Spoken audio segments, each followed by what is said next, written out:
Pascal ne sait plus quoi faire pour calmer son fils Robin, âgé de 3 ans. Te dépêche, tu descends. Le petit garçon est intenable du matin jusqu'au soir. Ouais, je suis à bout. Il faut qu'il change parce que c'est plus vivable pour moi en fait. Que ce soit à table, Arrête de me dire menteur parce que ça va aller mal. quand il s'amuse, Tu vas me ramasser les Legos, tu te dépêches. au moment de la sieste Je te laisse ta porte ouverte, mais tu dors.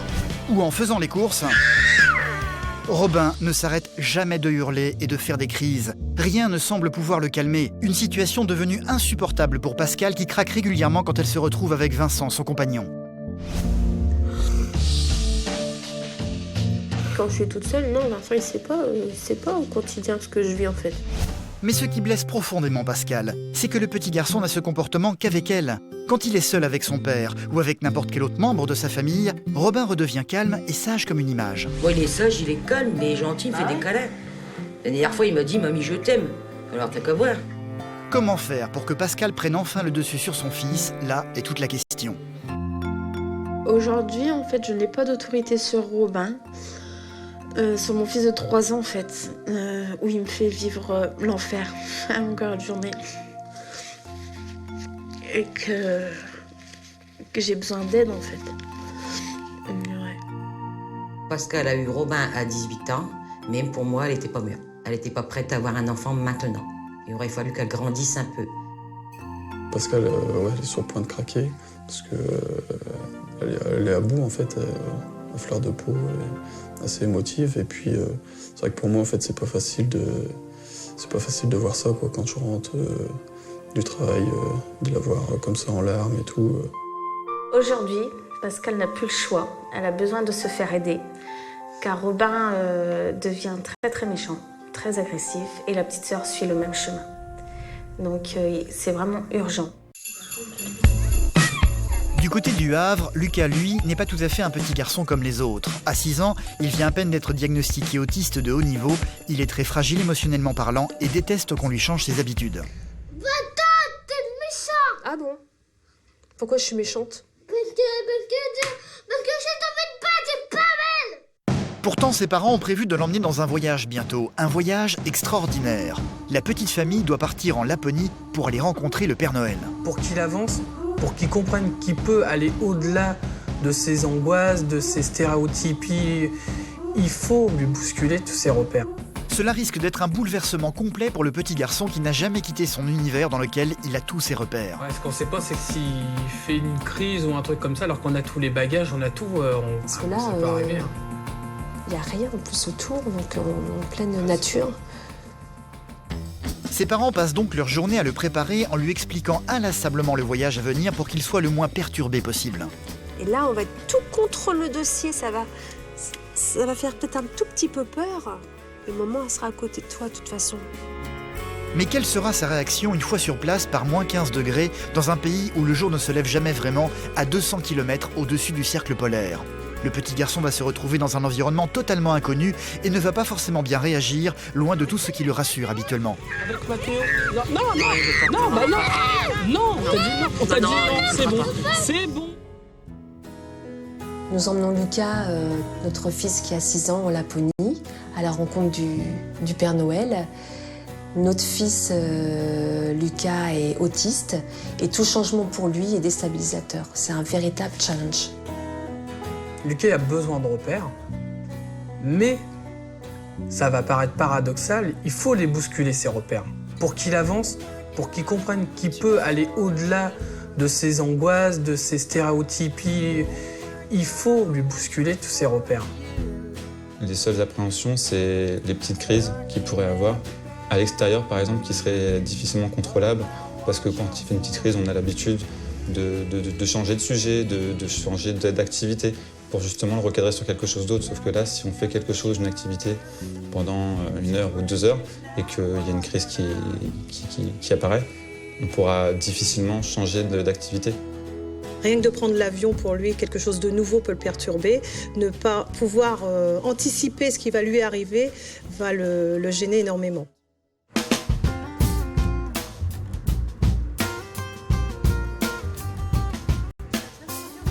Le matin, tant que Vincent, le mari de Pascal, n'est pas encore parti au travail, tout est calme dans la maison. Leur fils Robin, âgé de 3 ans, habituellement très turbulent, se tient tranquille pour le moment. Tu vas être sage? Oui ou non? Non, tu vas être sage. Tu vas être sage aujourd'hui avec maman? Oui, avec maman. T'es sûr, hein? Ouais, t'es sûr. C'est sûr, dis. T'es sûr. Pire. Mais dès que Pascal a fermé la porte après le départ de son mari, l'enfer commence pour elle. On va aller vous habiller là? Finis ton gâteau calmement. Non! Si? Tu te calmes? Non! De toute façon, c'est pas toi qui commande, on va t'habiller, je viens de te dire, tu te lèves. Papa. Papa, il est pas là, il est au travail. C'est moi qui est là.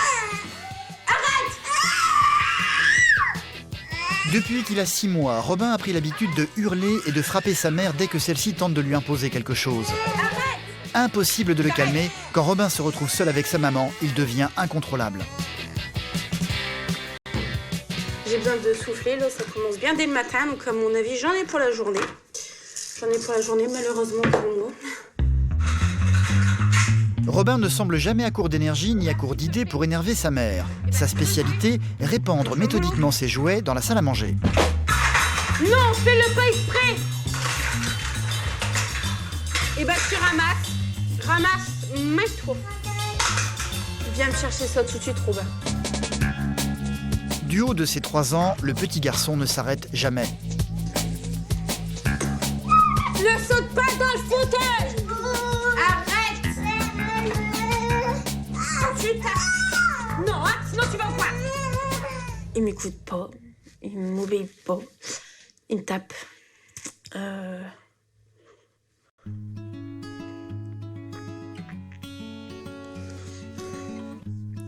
C'est dur quoi, parce que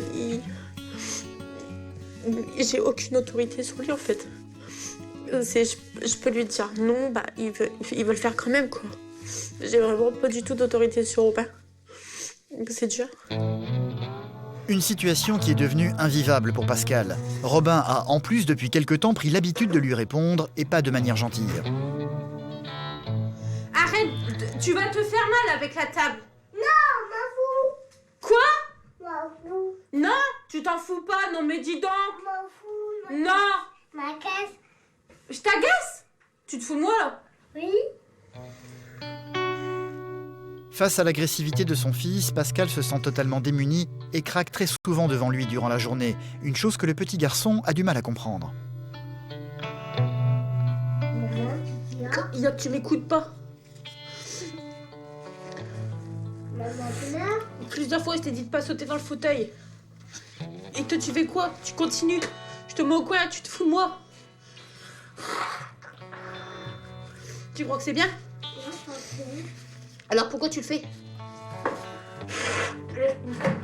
Laisse-moi ça. La petite sœur de Robin, Aliénor, âgée de 15 mois, est d'un naturel très calme, elle. Sauf que voilà, dès que Pascal passe un peu trop de temps avec elle, Robin finit toujours par se manifester, ne supportant pas que l'on ne s'occupe pas de lui. Tu te calmes! Tu te calmes! Pascal tente bien de le punir, parfois en le mettant au coin. Allez, c'est pas toi qui commande. Dépêche-toi, tu te mets là. Tu claques pas ta tête! Là! À 8, t'as mal à la tête. Tu restes au coin. Une punition qui ne va hélas pas avoir beaucoup d'effet. Robin va s'empresser de lui désobéir. Est-ce que je t'ai dit de sortir du coin? Tu restes là 2 secondes, quand tu auras décidé, t'arrêteras. Bah si, c'est pas grave, Robin. Et comme d'habitude, Pascal va finir par baisser les bras et ne donnera pas suite à la sanction. T'as encore envie de faire de la pâte à modeler ou pas? Oui. Alors viens là. Tu joues au Lego? Et bon bah je range la pâte à modeler. En fait, il y a des choses auxquelles je pense que je devrais faire en fait, mais que j'arrive pas en fait, même pour céder en fait. Je sais que je lâche toujours en fait, je lui cède toujours. Alors que si je lui tiens tête, ça peut durer longtemps en fait avec Robin. Donc j'ai pas envie non plus de rentrer dans une bagarre avec lui. Donc bah à la fin je cède. Allez, va par là. Je vais te faire à manger. Allez, le manger est cuit. Dans 5 minutes, c'est prêt. Le midi n'est pas de tout repos non plus pour Pascal. Robin ne tient pas en place une fois à table. Menteur. Arrête de me dire ça, Robin. Menteur. Arrête de me dire menteur parce que ça va aller mal. Menteur. Finis de manger. Menteur. Menteur. Dépêche-toi, Robin.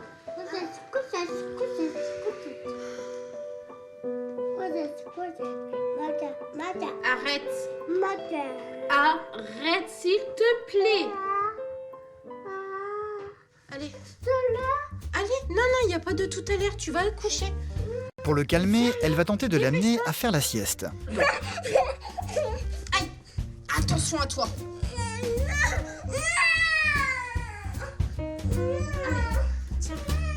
Arrête. Comme d'habitude, c'est une longue bataille qui s'annonce. Pascal va finir par sortir de la chambre, mais ne va pas s'éloigner. Elle sait déjà que son fils va se relever aussitôt.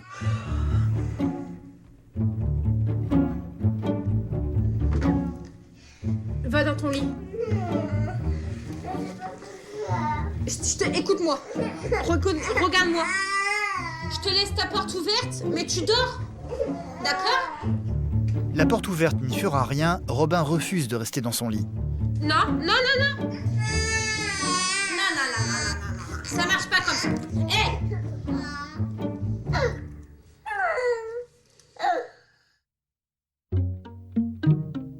Les parents de Lucas au Havre ne sont pas confrontés, eux, à un problème d'autorité avec leur petit garçon. Le problème est tout autre. C'est toujours selon le même rituel que le petit Lucas, 6 ans, se réveille le matin. C'est son papa Sébastien qui vient à chaque fois le réveiller. Loulou, Loulou, c'est l'heure de se réveiller, mon gros garçon.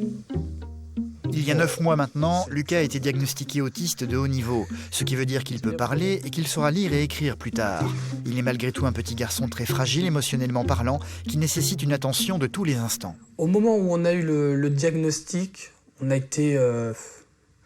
c'est des sentiments qui sont mitigés parce que quelque part,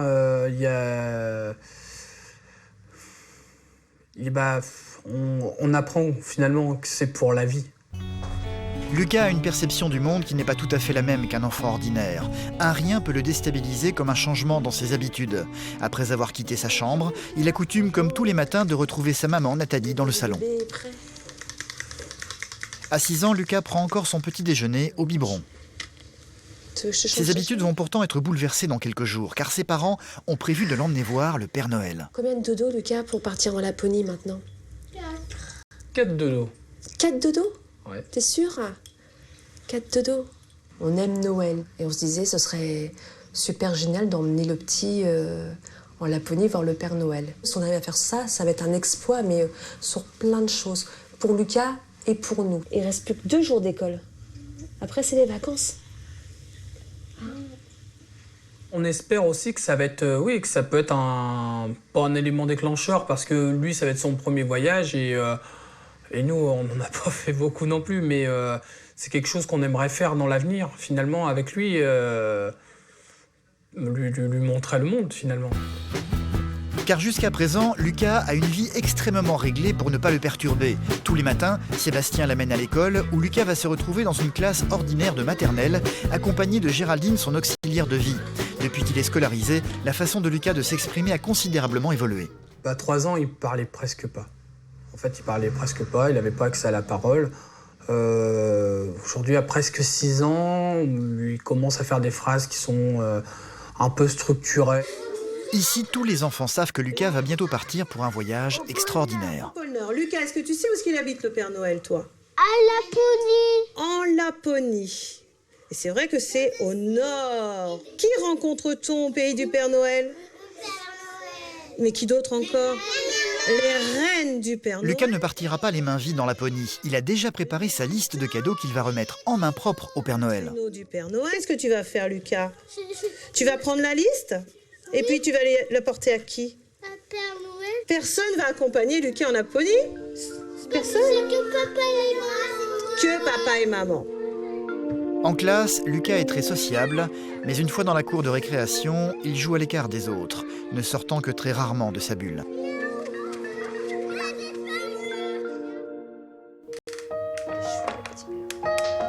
attraper. Ce futur voyage est évidemment un événement dans la famille.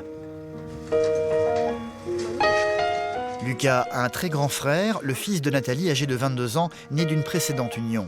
Il se prénomme Manu. L'annonce du diagnostic de son petit frère n'a pas forcément été quelque chose de facile à vivre pour lui.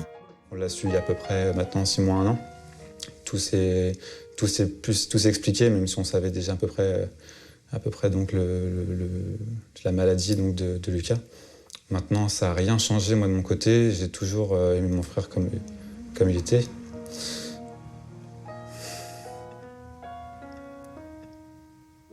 Manu sait que son frère est très vite déstabilisé dès qu'il sort de son univers quotidien. C'est un grand voyage qui l'attend, qui va nécessaiter de prendre l'avion, une chose que Lucas n'a jamais faite. Hein? T'as peur qu'il y ait des réactions comme ça dans l'avion et qu'il ne veuille pas monter Oui, il nous l'a déjà plusieurs fois fait, mais comment ça... En fait, quand j'ai remarqué, quand je le serre, quand je le prends contre moi, que je le ceinture, ça le calme. Et puis là, pour l'avion, on le prépare. Hein. On a acheté un petit livre. Pas grave, parce qu'il y a papa... Pendant son explication, l'humeur de Lucas va brutalement changer. Sa maman s'occupe beaucoup trop de son frère à son goût. Il va se sentir délaissé et va le manifester par de la colère. Tu vois la préparation, enfin, on va pas les préparer. On va visiter un petit peu l'aéroport, voir les avions décoller. Hein, Lucas? À Roissy. T'es méchant. Ah bon? Pourquoi je suis méchante? Parce que je t'en veux pas, t'es pas belle. Va-t'en te filer. Bon, moi je m'en vais. Eh, Lucas. On lève pas la main, c'est pas bien. Oui, mais qu'est-ce que tu as contre moi, lui? Lucas s'est énervé. Il m'a dit que j'étais pas belle, que j'étais méchante. Enfin, il essayait de me faire mal, en fait. Et donc, j'ai réussi à savoir par la suite que c'était à cause du livre que je passais beaucoup trop de temps à expliquer l'histoire de l'aéroport à Manu et que lui, il avait faim et qu'il fallait que je m'occupe de lui. Le départ est dans quelques jours, mais les valises sont déjà prêtes pour la plupart. Pour rassurer Manu, Nathalie va lui montrer qu'elle a tout prévu pour calmer Lucas en cas de crise. Une fois en Laponie, il sera impossible de conserver une grande partie des rituels qui le sécurisent. La checklist quand même, donc caleçons, chaussettes normales, chaussettes de... Tu vois, c'est toujours très prévoyant. Quels sont les du matin, ça? Parce qu'on ne sait pas là-bas ce qu'il y aura au petit déjeuner. On n'est jamais parti à l'hôtel, c'est la première fois. Il a besoin de ses repères, alors ça peut passer par ses voitures, par ses doudous. C'est pour ça que ma mère elle a pris des briques de lait justement pour pallier au fait que peut-être là-bas sur place il n'y en a pas. Parce qu'en fait c'est ça, il est dans son monde, dans sa bulle. Et de ce fait-là, il a besoin d'avoir beaucoup de repères. Tu vas voir le Père Noël, tu vas voir les reines et tout ça? Oui. Ça va être bien ça, tu as hâte? Oui. Et à part ça, tu vas faire quoi d'autre? Des balades dans la neige et tout? Oui, je vais donner la lettre au Père Noël. Ah bah oui, ça c'est important ça. Jusqu'au dernier moment, les parents de Lucas vont continuer à parler inlassablement de toutes les étapes de leur voyage. Alors Lola et ses parents partent en vacances dans le sud. Comme Lucas va partir avec son papa et sa maman. Et là, on va être tout contre le dossier, ça va faire peut-être un tout petit peu peur. Mais maman, elle sera à côté de toi de toute façon. Bonne nuit, fais de beaux rêves, mon trésor. Un bisou, au revoir, un bisou. Un bisou, papillon. Ils n'ont qu'une seule peur, que le petit garçon se retrouve en situation de crise quand il sera face à l'inconnu. Ouais, ce qu'on sait pas, c'est comment... S'il fait une crise ou un truc comme ça, alors qu'on a tous les bagages, on a tout, on va falloir le porter. Ouais, ça, j'y pensais aussi. Si jamais il se bloque... Parce que là, il n'y a rien en plus autour, donc en pleine nature.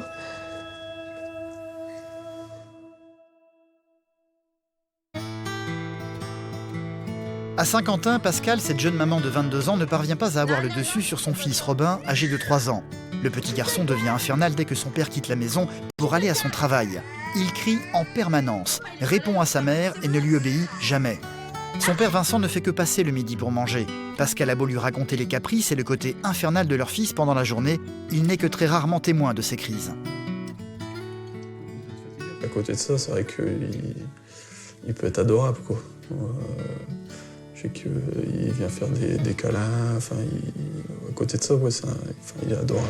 C'est juste ces moments-là, en fait. Ces moments de crise qui gâchent un peu la vie, quoi. Qui gâche surtout la vie de Pascal, qui ne supporte plus le comportement de Robin.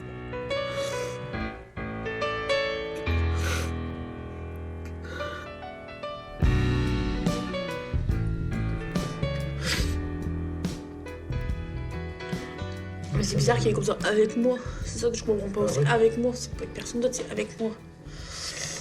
Ouais. Bon. Je suis fatiguée, ça me saoule, quoi.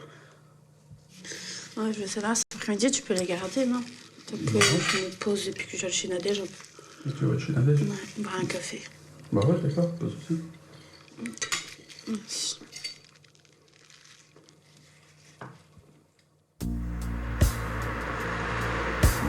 Ce sont les rares moments de liberté pour Pascal quand Vincent peut garder Robin l'après-midi.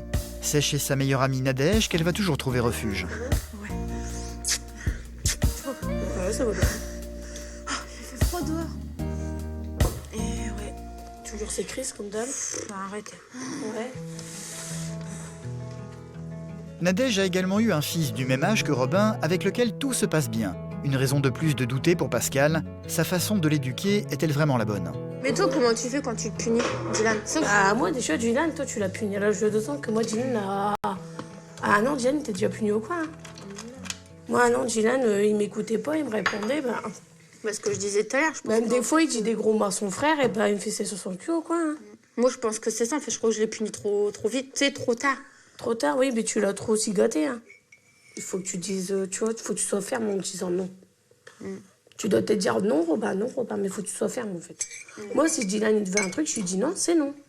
Et il peut me faire sa crise, c'est non. Ça restera non. Un mot, c'est non, il fait sa crise, c'est oui, quoi. Bah oui, que moi, non. Si c'est non, c'est non. Ouais. C'est comme ça que tu l'as chouchouté. Hein. Moi, Ethan, je vais au magasin, il réclame rien. Lui, on fait tous des erreurs. Hein. Quand c'est notre premier, je t'ai dit non, Dylan. J'arrive pas, je sais pas lui dire non.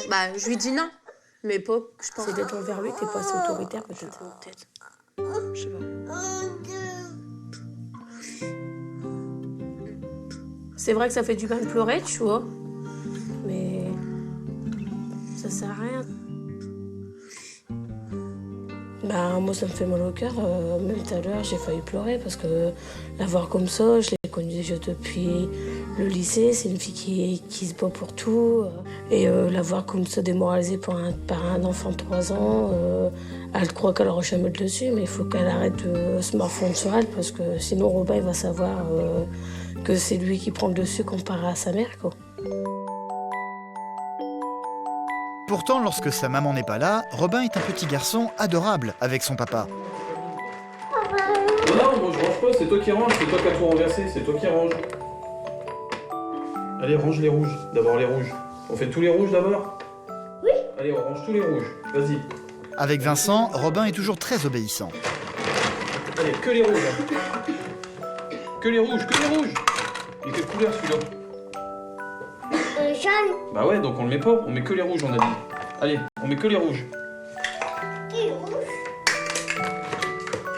En fait, à la maison avec Robin, avec moi, on va dire que ça se passe comme ça devrait se passer, c'est-à-dire que bon, c'est un enfant qui est un peu turbulent, faut s'occuper de lui.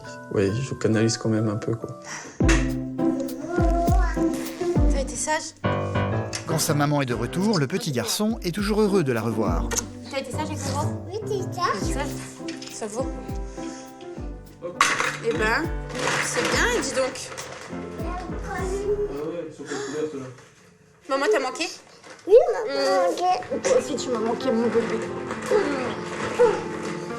Je t'ai manqué. Un petit moment de calme entre Pascal et son fils, mais qui ne va pas durer, hélas, car dès le lendemain matin, l'enfer va recommencer. Moi aussi, tu m'as manqué. Bisous. Allez, avance. Viens là, non, sur le trottoir, Robin, on va sur le trottoir. Tiens la poussette. Pascal évite le plus possible de sortir avec ses 2 enfants dans la rue. À chaque fois, Robin est intenable et impossible à maîtriser. Viens là, Robin. Viens là. Robin, je vais me fâcher. Tu tiens la poussette, là, il va y avoir de la voiture. Il va y avoir des voitures. Allez, on y va. Non, il y a des voitures, Robin. En fait, ce qui m'angoisse le plus dans la rue quand je suis toute seule avec les deux, c'est... En fait, il a pas peur du danger. Il pourrait traverser la rue comme ça, se faire renverser. Il a peur de rien, en fait. Il court, puis forcément, je suis en poussette, donc je vais pas courir après lui indéfiniment. Robin, Et une fois dans les magasins, faire les courses devient un véritable parcours du combattant. Sors-moi d'en dessous. Viens là. Dépêche-toi. Mets-toi. Tu te lèves. Tu arrêtes. Allez, hop, on avance. J'ai envie de faire les courses avec Robin parce qu'à force, c'est pesant pour moi, en fait, de devoir toujours me dépêcher dans les magasins, de courir après lui dans les magasins. Puis là, généralement, j'oublie la moitié des courses, donc j'abandonne et puis Vincent l'ira tout seul, en fait. Allez. Viens là. Viens là, dépêche-toi. Non. Non, tu l'as. Non. Je suis pas passée par ici. Le seul moyen qu'elle va finir par trouver pour le calmer, c'est de lui acheter une boîte de gâteaux au chocolat. Tu veux cela? Allez, on met dedans. Tu le portes? Allez. Cela semble marcher. Robin a enfin retrouvé son calme. Pose le paquet de gâteaux, pose le paquet de gâteaux. Mais pas pour longtemps, à peine sorti du magasin. Chut, s'il te plaît. Allez, on y va. Tu arrêtes. Papa, il est pas allé au travail.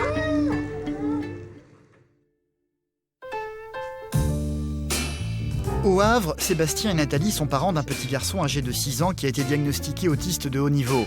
Lucas ne supporte pas qu'on lui change ses habitudes, habitué à vivre avec des rituels qui ne changent jamais. Ses parents ont malgré tout décidé de partir en voyage avec lui pour l'amener voir le Père Noël en Laponie.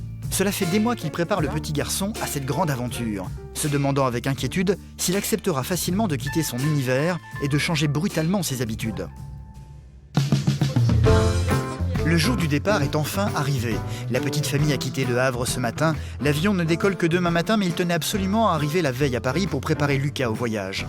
Il vient donc de quitter pour la première fois sa maison et va découvrir les joies de dormir à l'hôtel. Tout au fond, Lucas, tout au fond. D'avoir bien vite. On voit un avion qui décolle. Regarde. Qui atterrit là. Là-bas. Tu le vois? Une chambre avec une vue imprenable sur le balai des avions survolant l'aéroport. Il a vu qu'il y avait par la fenêtre qu'il voyait les avions atterrir à l'aéroport. Donc il a été voir, il nous a emmené voir ça de la fenêtre, il nous a montré. Au moins il les a aperçus de cette manière-là. Pour le moment, Lucas semble très bien vivre tous ces changements. Quelle aventure! Demain matin, ils vont devoir prendre l'avion, une perspective qui inquiète terriblement Sébastien et Nathalie. Quelle sera la réaction de Lucas à ce moment-là? Est-ce qu'il va accepter de prendre l'avion? Comment ça va se passer dans l'avion? Comment ça va se passer l'attente? L'attente, c'est ce qui est presque le plus difficile à gérer. Et donc, du stress pour tout, quoi. C'est un voyage extrême, mais en même temps, c'est un voyage où il va pouvoir s'accrocher à plein de choses. Pour moi, si on arrive à faire quelques activités comme les familles avec des enfants qui n'ont pas de problème, ce sera... Et puis de voir moi, j'ai envie de voir des étoiles dans ses yeux. On finit de préparer les papiers. Loulou. Ah, c'est dur aujourd'hui, hein. Ouais, je l'ai.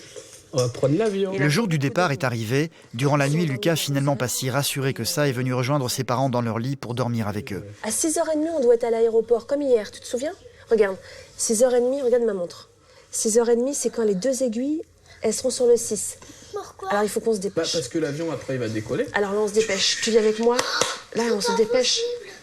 Aussi, c'est possible. On va se laver. S'habille. Bah oui, parce qu'il va pas nous attendre. Hop. Allez, c'est parti. La petite famille doit retrouver un groupe de touristes composé d'une vingtaine de familles françaises comme eux qui feront partie du voyage. Lucas semble beaucoup moins calme que la veille. Une fois dans la file d'attente, le petit garçon va commencer à donner des signes d'agitation un peu inquiétants pour ses parents. C'est pas possible. C'est pas possible. Si vraiment ça se passe mal, on prend la carte et on passe. Ouais. On a quand même choisi de faire la queue pour justement qu'ils soient en contact avec les autres familles, voir les enfants, etc. C'était un peu voulu parce qu'on ne voulait pas prendre la carte de priorité. Et c'est justement ce qui va rapidement calmer Lucas, le contact avec les autres enfants du groupe, avec lesquels il va très vite s'amuser et du coup oublier ce qu'il se passe autour de lui. Raphaël il a l'air très gentil. Ah, c'est numéro 7. Non, c'est pas là, vas-y. C'est 30. Une fois dans l'avion, Lucas va se laisser faire très calmement, à la plus grande surprise de Sébastien et Nathalie. On a embarqué donc assez rapidement. L'avion était assez petit et il y avait beaucoup d'enfants. Donc je pense que quelque part, ça l'a rassuré. Parce que le fait qu'il y ait beaucoup d'enfants, il s'est dit, il n'y a pas de problème. Donc là, on va retirer les manteaux. Et comme dans le petit livre que lui a lu inlassablement sa maman durant des semaines, Lucas va s'asseoir et va devoir attacher sa ceinture. Voilà, on la serre un petit peu. Voilà, c'est bien. Et là, tu bouges plus. Et toi? Moi aussi, bah oui, évidemment, moi aussi. Le décollage se déroulera sans problème pour Lucas. Une fois dans les nuages, le petit garçon va continuer à garder contre toute prévision une attitude parfaitement calme. Ah oui, on y va là. Quand il sera midi 30, 40. Dans 2 heures. Encore 2 heures. On ne sait pas finalement s'il appréhendait plus que ça le trajet en avion. Et donc lui se sent super bien tout de suite. Hop. On arrive vers Laponie. Voilà. Après 2 heures de vol, l'avion va enfin se poser au nord de la Finlande, en Laponie, le pays du Père Noël. Un petit peu de bruit. Et voilà. Ouais.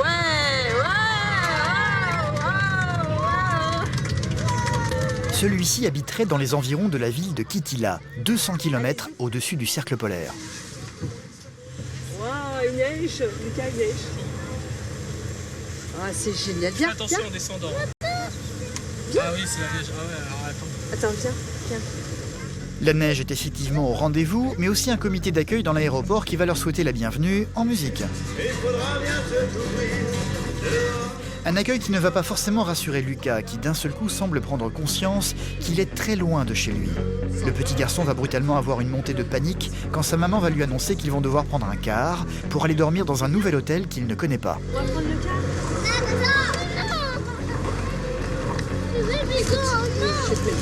Écoute maman.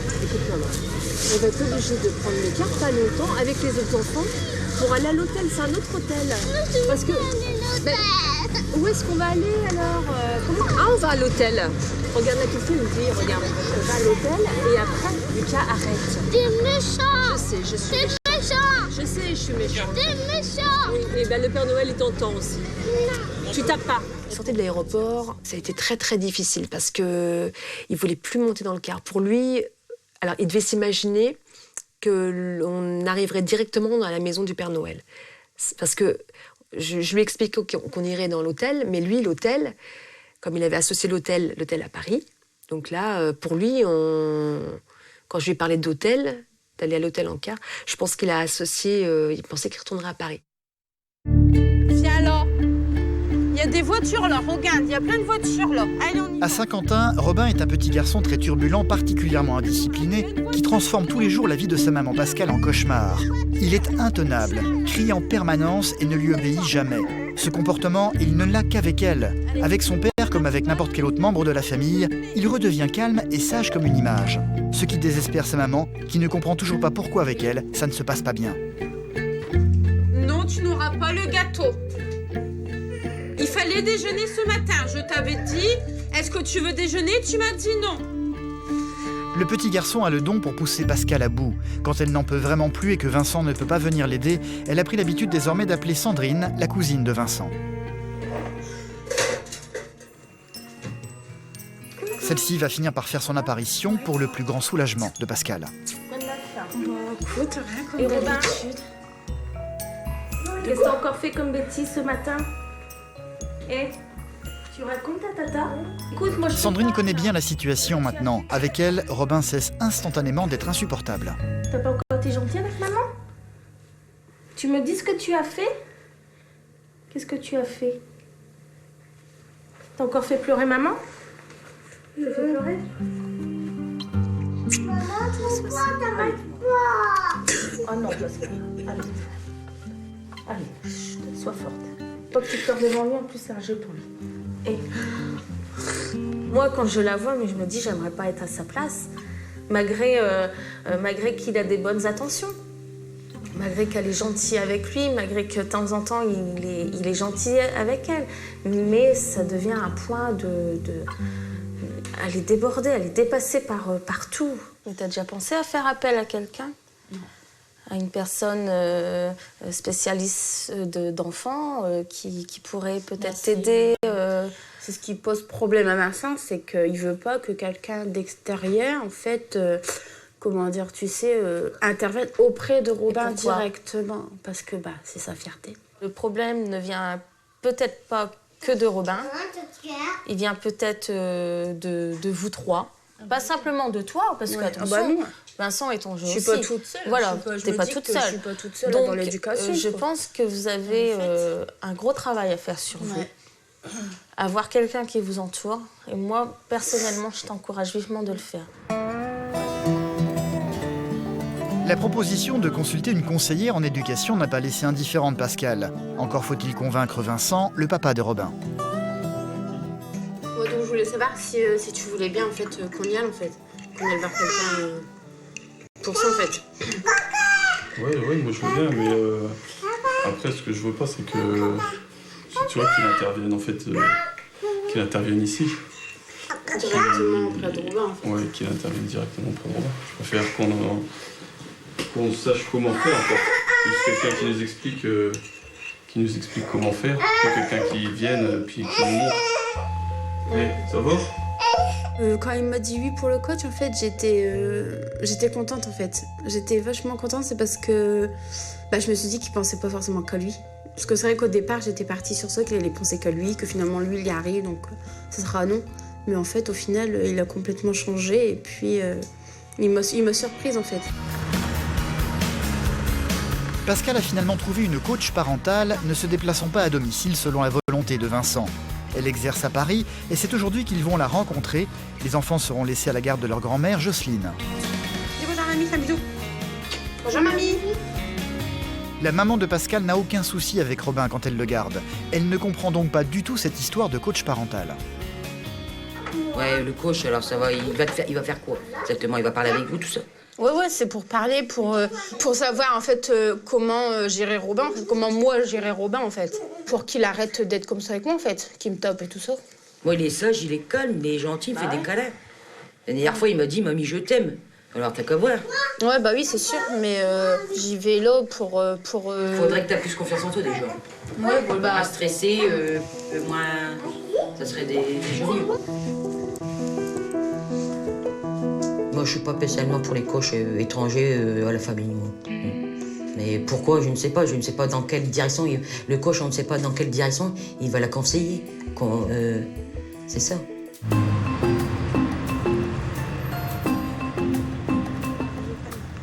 La voici, cette fameuse coach parentale. Elle se prénomme Anne et son métier consiste entre autres à conseiller les parents d'enfants turbulents et rebelles à toute forme d'autorité. Après avoir pris connaissance du cas de Robin, elle va tenter de donner quelques conseils de base à Pascal qu'elle pourra très vite mettre en application avec son fils. Alors, la première technique qui s'appelle le compliment descriptif consiste à remarquer et dire à votre enfant tout ce qui fait de bien ou même à peu près bien, tout ce qui va dans la bonne direction.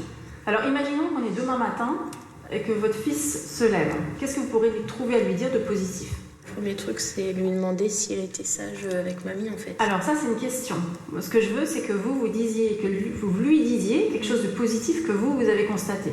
Qu'est-ce que je pourrais lui dire de bien, en fait, quand je le vois demain ? J'ai vraiment pas d'idée. Alors, demain, quand vous le voyez, restez un petit peu avec lui et cherchez à lui dire des compléments descriptifs. C'est-à-dire que s'il vous raconte, par exemple, ce qu'il a fait ou s'il vous montre quelque chose, faites des compliments sur ce qu'il vous dit ou ce qu'il vous fait. L'un des principaux problèmes pour Pascal, c'est de dire non à son fils. Celui-ci ne l'écoute jamais et refuse de lui obéir quoi qu'il arrive. Alors, donnez-moi des exemples de choses qu'il vous demande et que vous refusez. En fait, quand il veut manger à toute heure dans la journée, en fait. Il peut manger à n'importe quelle heure, donc là je vais lui dire non parce que on mange pas à 2h de l'après-midi ou on mange pas. D'accord, alors au lieu de maintenant de lui dire non, vous allez poser les questions. Lui dire, mais sais-tu Robin, à quelle heure, quand est-ce que tu pourras manger? Pas à quelle heure parce qu'il est trop petit, mais quand est-ce que tu pourras manger? Comme ça vous n'avez pas dit non, vous lui avez reposé une question. D'accord. Quand on dit non, les enfants ils ont tendance à le prendre un peu, parce qu'ils ont l'impression qu'on leur refuse, que ça peut être une punition pour quelque chose, etc. Alors c'est pas du tout ça. Voilà. Pour bien lui faire comprendre, il faut rester, si possible, souriante et agréable, pour qu'ils voient que c'est pas, voilà, y a pas c'est pas une conséquence, c'est pas une punition. D'accord. Quand Anne a dit qu'il fallait pas dire non, j'ai été réticente en fait. Je me suis dit c'est pas possible. On peut pas toujours dire oui. Et en fait, donc au fur et à mesure qu'elle expliquait le non, c'est vrai que ça m'a paru plus facile à faire en fait. Au final, je savais que que j'arriverais à le faire. En Laponie, les parents de Lucas, ce petit garçon autiste, ont décidé de se lancer dans une grande aventure, emmener leur fils voir le Père Noël au nord de la Finlande. Une aventure qu'ils ne prennent pas à la légère. Lucas déteste qu'on lui change ses habitudes. C'est un petit garçon qui a besoin de ses rituels pour se rassurer. L'arrivée à l'aéroport de cette petite ville, située à 200 km au-dessus du cercle polaire, n'a pas été simple. Lucas a fait une crise, refusant de sortir de la salle des arrivées. Il faut malgré tout se mettre en mouvement. Une fois à l'extérieur, la neige et l'ambiance générale feutrée semblent le calmer un peu. Le nord de la Finlande est un monde à part. En hiver, la luminosité y est très réduite, plongeant le décor dans un crépuscule de 10h du matin jusqu'à 2h de l'après-midi. Bonjour et bienvenue, Tervetuloa. Tervetuloa, ça veut dire bienvenue en finnois. Le finnois étant la langue qu'on parle en... Bravo. Donc on a l'impression qu'il fait sombre, c'est plein jour là. Hein. Il est donc 14h20. Je vous propose de régler vos montres dès que possible, 14h20. Également. Après une demi-heure de bus, ils vont enfin atteindre leur hôtel, dans lequel ils resteront durant toute la durée du séjour. 110, 111, 113. C'est là. Waouh! Waouh! Il y a plein de neige partout. Elle est chouette la chambre. Ouais. On va aller manger. Allez, viens. Lucas est fatigué par le voyage. Ce soir, au dîner, il va retrouver ses habitudes alimentaires, ce qui va grandement contribuer à le tranquilliser. Non, pas dans ma soupe. Ce que tu aimes, ce que tu manges. Finalement, c'est plein d'appréhension pour pas grand-chose. On retrouve des frites, de ketchup, de la viande. Oui, mais il y a ce qu'il faut. Hein. Nous qui pensions qu'on trouverait pas vraiment ce qu'on mange chez nous, en France, ça a été. Donc je pense finalement aussi c'était une marque de repère pour Lucas. On arrive frites, impeccable.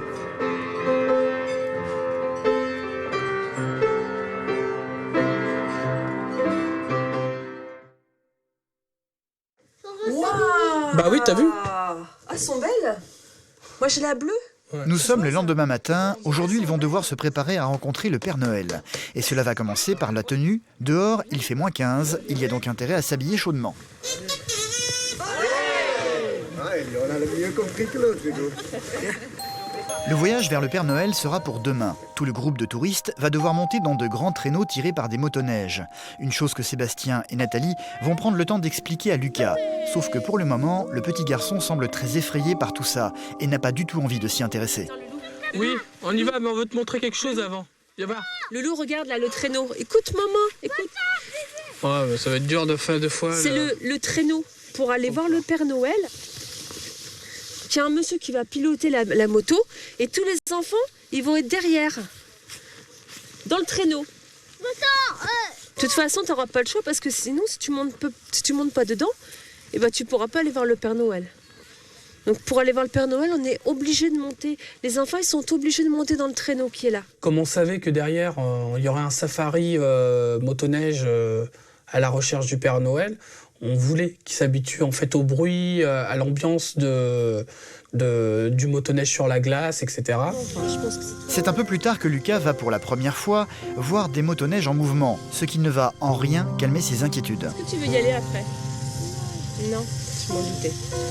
Tu peux, là il va vite, mais toi tu peux aller tout doucement si tu veux. Lucas, tu veux essayer? Non, tu veux pas? Non. Là, essayez un petit peu tout à l'heure. La dame, elle te tient. Bon, on en fera tout à l'heure. Non, maman. Le seul moyen d'aller voir le Père Noël, c'est d'emprunter ces fameux motoneiges. Il n'y a donc pas le choix. Lucas doit absolument accepter de les approcher. Nathalie va donc tout faire pour rassurer son fils. Loulou, regarde. Maman va mettre le casque. Nathalie va ensuite monter sur le motoneige et va tenter de faire avancer la machine sans tomber. Est-ce que ça fait peur? Non, ça fait pas peur, tu vois? Allez, maman! Et toi, tu pourras faire de la petite tout à l'heure pour essayer, tout doucement. Ah oui, non, mais là, je te dis pas ça, je te dis la petite là. Encourage maman. Allez, maman! Allez, maman! Allez, double-le! Tu vas gagner la course! Ah, t'as vu, elle a fait un petit peu un dérapage, on dirait, hein? Allez, vas-y, encourage maman!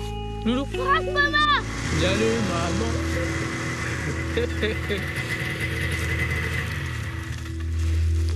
Voilà. Pierre! Super. Viens voir. T'as vu? Qu'est-ce que t'en penses? Super, hein? En fait, on a essayé de l'amadouer un peu avec Nat. Finalement, elle lui a montré qu'elle pouvait monter sur une motoneige, qu'elle pouvait faire un tour, qu'il n'avait pas à avoir peur. D'ailleurs, il l'a applaudi, il était content pour elle et tout. Les autres enfants, eux, ne sont pas du tout effrayés, bien au contraire. Ce qui ne va en rien rassurer Lucas. Bravo! Attends, Mathéo. Viens, Lucas. T'essayes avec Mathéo? Avec Mathéo? Non, t'as dit non. C'est bon. T'as dit non, c'est bon. Calme-toi. On a dit non. Arrête. Non. C'est bon. T'as juste à dire non et c'est fini. On a tout essayé et... Voilà. Attention, tu vas tomber. Non, bon, il voudra pas, à mon avis. On a essayé de ruser, on a essayé de faire plein de choses, mais ça n'a pas fonctionné. Il avait vraiment trop peur, donc on n'a pas insisté. Enfin, on sent qu'il y a une limite à pas franchir. Ce matin, je t'avais dit, est-ce que tu veux déjeuner? Tu m'as dit. À Saint-Quentin, Robin, lui, est un petit garçon très indiscipliné, transformant la vie de sa maman Pascale en véritable cauchemar. Ce comportement, il ne l'a qu'avec elle. Dès que son père est là, il redevient sage et silencieux. Pour tenter de trouver une solution, ses parents sont venus consulter une coach parentale qui leur a immédiatement donné des exercices à mettre en pratique, à commencer par toujours complimenter Robin et surtout ne jamais lui dire non, mais plutôt lui poser des questions pour qu'il comprenne l'opposition de sa maman. Et comment faire pour calmer Robin quand il est en crise? Le petit garçon est capable de rentrer dans des accès de rage difficilement contrôlables. Et pendant qu'il fait justement ces crises, il y a une autre technique, alors je vais évoquer rapidement maintenant, qui s'appelle l'écoute empathique. C'est-à-dire que l'écoute empathique, c'est que le parent va faire comprendre à l'enfant, va lui dire qu'il comprend qu'il n'est pas content, l'enfant. Et quand il vous fait une crise comme ça, c'est qu'en fait, il est fâché après vous, c'est que... il est furieux parce qu'il pensait qu'il allait pouvoir faire telle chose et en fait vous lui dites non. Et donc vous allez pouvoir utiliser cette technique à ce moment-là pour lui dire j'entends, je comprends vraiment que là tu es furieux après moi. Pour dire quelque chose comme ça à un moment, tu dois vraiment être furieux. Alors l'autre technique que vous pourrez utiliser à ce moment-là, s'il commence effectivement à taper ou dire des gros mots, c'est que dès qu'il arrête de le faire, vous lui faites remarquer qu'il a arrêté. Ah, tu as arrêté de mal parler par exemple. Comme ça, pour lui montrer qu'à nouveau, vous lui donnerez votre attention que quand il se tiendra bien et il aura le comportement que vous attendez. Plutôt que de lui dire mais arrête, c'est pas comme ça qu'on parle à maman ou autre. Alors est-ce que vous pensez que vous pourrez tenir je ferai en sorte que oui, que je tiendrai en fait. Ça va être dur, c'est sûr, mais ouais, je tiendrai. Ouais. Une chose est certaine, Pascal a beaucoup de conseils à mettre en application. C'est dès le lendemain qu'ils vont aller chercher leurs enfants chez Jocelyne, leur grand-mère. Quand j'ai retrouvé Robin ce matin, en fait, c'est vrai que j'étais contente parce que je me suis dit que je vais pouvoir lui expliquer plein de choses, qu'on va pouvoir faire plein de choses et puis qu'au final, en fait, ça va changer, en fait. Donc j'avais hâte de lui expliquer ça, en fait. Et Pascal va pouvoir immédiatement mettre en pratique les conseils de la coach. Robin va très vite reprendre ses habitudes de petit garçon turbulent en faisant tomber volontairement une photo par terre. Sauf que cette fois-ci, Pascal ne va pas s'énerver. Plutôt que de le disputer aussitôt, elle va réagir en lui posant des questions. Je crois que c'est bien de la mettre par terre comme ça. On les met où, les photos? Ils se mettent où? Bah alors, pourquoi elle est là? Faut la mettre là. Prends-la, pose-la là. Bah c'est bien, tu l'as fait. Tu m'as redonné la photo. C'est bien, mon bébé. Maman, elle est contente. On va faire un gros câlin. Un gros câlin. Pas de cris ni de pleurs, Robin a obéi et Pascal ne s'est pas énervé. L'une des habitudes de Robin pour attirer l'attention, c'est de bousculer sa petite sœur et de la faire tomber. Pascal va une fois de plus réagir en essayant de ne pas s'énerver. Robin, viens me voir. Qu'est-ce qu'on fait avec sa sœur? Qu'est-ce qu'on doit faire avec sa sœur?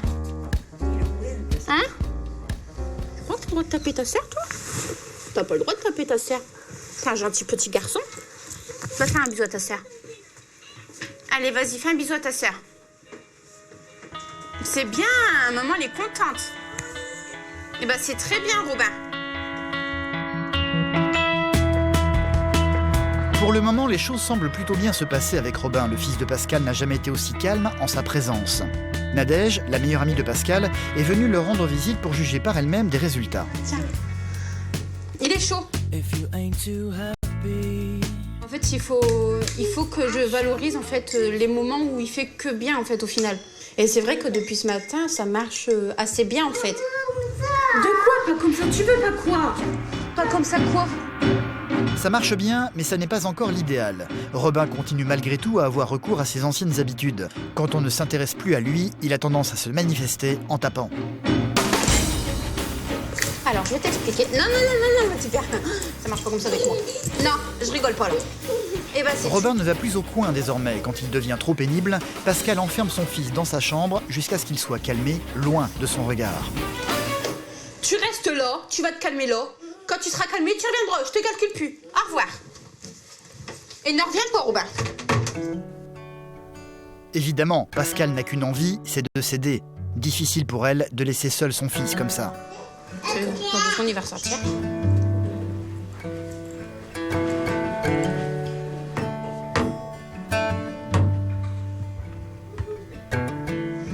Là, ça va être dur, là. Parce que t'as Parce que t'as Non, parce qu'en fait, il va falloir vraiment que je tienne, en fait, bon. Parce que là, il faut pas de se calmer. Hein. Non.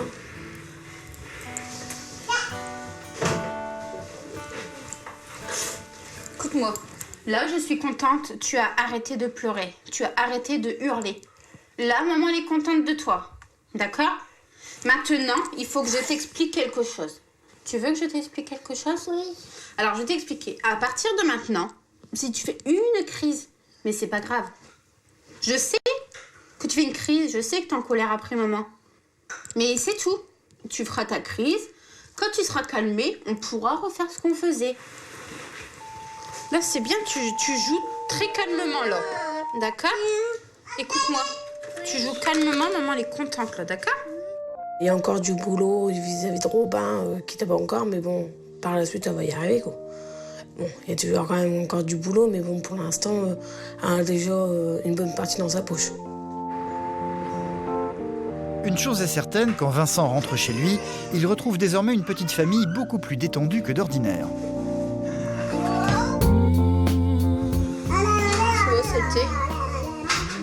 Il a été sage. Il s'est déshabillé calmement. Il a mis son pyjama tout seul. C'est un grand, ce bébé-là. Tu fais un bisou à papa? Oui. Tu fais un bisou à papa? Allez.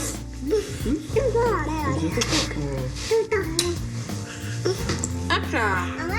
Je pense que ça va marcher. Bon, c'est pas... Comme elle a dit, c'est pas une recette magique, quoi. Faut qu'on s'adapte aussi par rapport à lui. Après, il y a des enfants qui sont plus durs que d'autres. On peut pas non plus changer comme ça du jour au lendemain en 2 jours, quoi. Mais avec le temps, on voit déjà, en fait, sur quelques temps là, où on a passé avec lui, déjà le changement. Donc, au final, ouais, ça va porter ses fruits et ça va fonctionner. Déjà, je sais que j'ai un peu plus confiance en moi, donc je sais que maintenant, il y a beaucoup de choses qui changeront. Et que je me sens beaucoup mieux, en fait, moi. Et je sais que Robin le ressentira aussi. Et qu'il se sentira mieux, lui aussi, en fait. Ça n'est qu'un début, évidemment, un début prometteur. Robin semble beaucoup plus calme qu'avant, et Pascal retrouve enfin le plaisir d'être avec son fils durant la journée, sans larmes et sans cris. Bon, Robin, tu crois pas que c'est mieux quand ça se passe comme ça? C'est mieux quand il n'y a pas de dispute et puis que t'es sage? Oui. Moi, bisou. Je t'aime.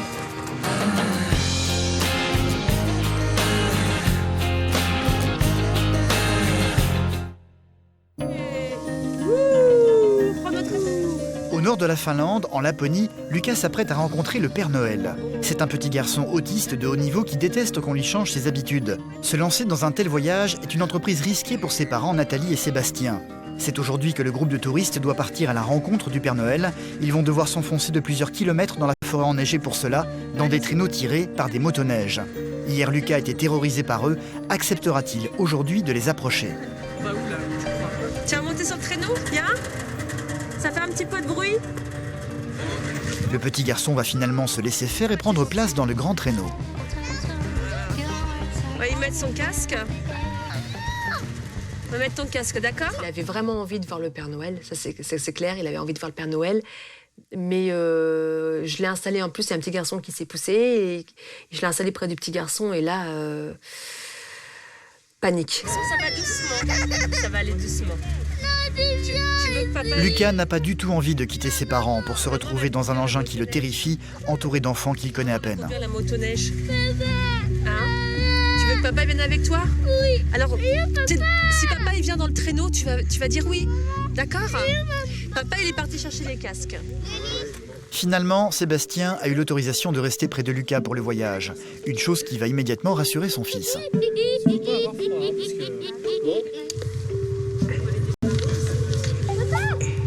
L'expédition va pouvoir se mettre en route. Direction la maison du Père Noël.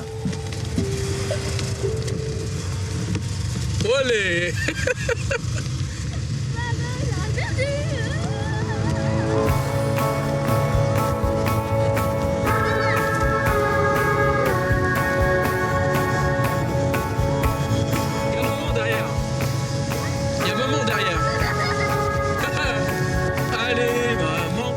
Super content de faire du traîneau, puis regarder, il dit ouais, c'est joli. Il était fier de sa mère qui était derrière et tout. C'est au bout d'un quart d'heure que leur véhicule va arriver à une première maison aux habitants un peu étranges. Qu'est-ce que c'est que ça? Allez, viens. Prends la couverture, papa. Une petite cabane qui va en fait servir de salle d'attente, car le Père Noël va recevoir chaque famille individuellement. Chacun va donc devoir attendre son tour autour d'un bon feu de bois. Tu m'as pas dit comment c'était le traîneau. C'était comment? Et ça allait vite? Oui. Et t'as pas eu peur? Non. Non. Du tout? Non. Il y a des enfants finalement dans le Kotak qui ont préparé, qui ont sorti leur liste. Et Lucas cherchait la sienne. Et puis il était tellement fier de sa liste qu'il l'a montrée à tout le monde. La fameuse liste de cadeaux qu'il avait déjà montrée à toute sa classe en France. C'est vraiment par milliers. Oui, bien sûr. Wow. Merci. Oh, c'est ta liste. Bon, ils ont tous été sympas. Elle est super belle ta liste, Lucas. Petit bonhomme. Le tour de Lucas et de ses parents est enfin arrivé. C'est Lucas.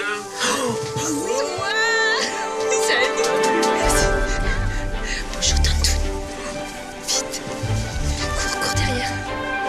La petite famille va donc devoir suivre un sentier dans la neige menant à une autre petite maison en bois se trouvant un peu plus loin. Lucas était excité, il tenait sa maman, il trépinait, il courait, s'arrêtait, enfin... Voilà, on suivait le long chemin pour aller à la cabane du Père Noël. C'est en courant que Lucas va se précipiter vers la petite maison. Vite. Oh là là.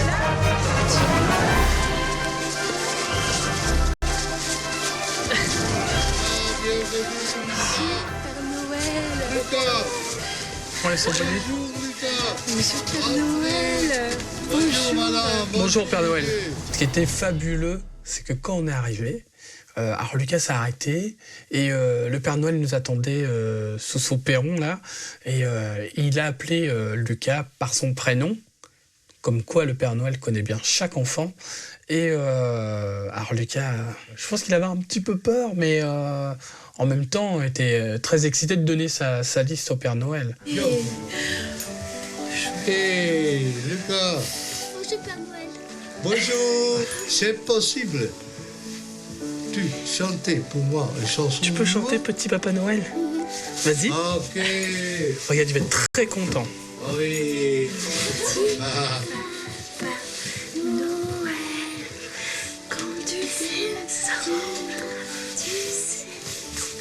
il chante tout doucement. Oui. Hein. C'est bon, c'est bon. C'est ça, c'est bon.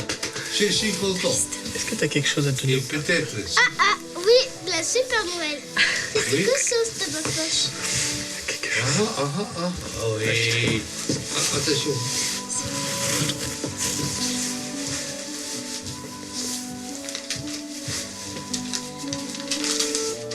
C'est une liste. Mais c'est beaucoup, hein. Oui, c'est beaucoup, mais on verra. On verra. Je trouvais que c'était vraiment...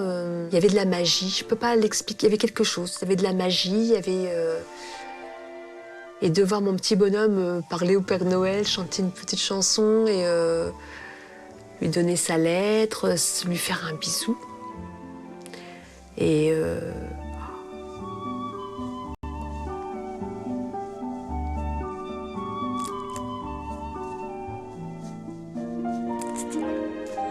Maintenant, pour Père Noël, un petit sourire. C'est possible. de voir mon petit comme ça, comme les autres. Je suis super contente. Même si ça se voit pas, mais je suis ravie. Mais c'est vrai qu'il faut que ça s'exprime un peu comme ça chez moi. Au revoir Père Noël. À bientôt Père Noël. Hein? Pour moi c'est une belle victoire parce que je trouve qu'on est tellement, ça paraît pas, mais c'est tous les jours, depuis qu'il est tout petit. Et c'est vrai que les gens qui vont le voir là maintenant vont dire oh là là, ça paraît rien pour les gens, mais quand je vois par où on est passé et comment était Lucas il y a 2 ans, avec 2 ans, c'est pas du tout le même petit bonhomme, ça n'a rien à voir. Pour moi, c'est le plus beau Noël de ma vie. Le voyage se termine pour le petit Lucas qui va bientôt retrouver tous ses rituels chez lui au Havre. Le petit garçon aura finalement plutôt bien vécu ce voyage, une victoire que lui et ses parents vont fêter le soir au restaurant en trinquant à la mode finlandaise. Kipis. Pourquoi pas retenter l'expérience et puis d'ici quelques temps, d'ici quelques années, et puis de voir de cette manière-là l'évolution entre le voyage d'aujourd'hui et le futur voyage. Je pense que dans l'avenir, moi j'ai plein d'espoir, dans l'avenir ça sera complètement différent. Je pense que je vais me laisser porter un peu, je vais essayer de moins réfléchir, essayer même de moins anticiper, même s'il en a besoin, mais le laisser un petit peu aussi à son rythme, parce que là finalement, il nous a surpris, mais du début jusqu'à la fin.